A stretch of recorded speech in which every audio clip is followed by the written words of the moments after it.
By Satendra Bedardi, Saroj recording studio, under road, Siwan. DJ Amit Raj, Kalmalpur Haat. आइल बानी दुआरा रौरा सुनी भोले दानी, गोदिया में लालनवा खातिर हम रोवतानी।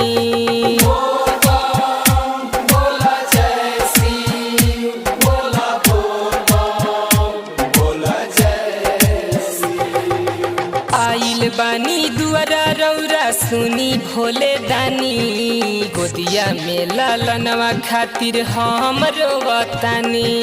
गोदिया में लालनवा खातिर हम रोवतानी। गोदिया में लालनवा खातिर हम रोवतानी। डीजे अमित राज, हम रोवतानी। कलमालपुर हाट।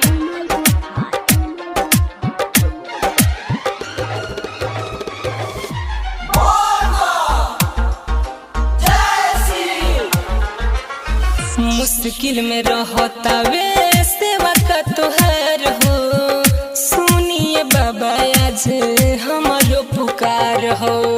मुश्किल में रहता टे सेवा का तोहार हो, सुनिए बाबा आज हमारो पुकार हो।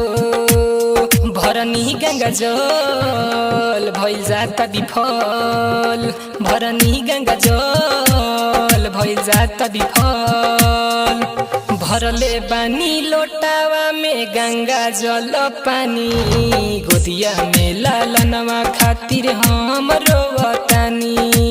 आइल बानी दुआरा रौरा सुनी भोले दानी, गोदिया में लालनवा खातिर हम रोवतानी। गोदिया में लालनवा खातिर हम रोवतानी। गोदिया में लालनवा खातिर हम रोवतानी। डीजे अमित राज, हम रोवतानी। कलमालपुर हाट।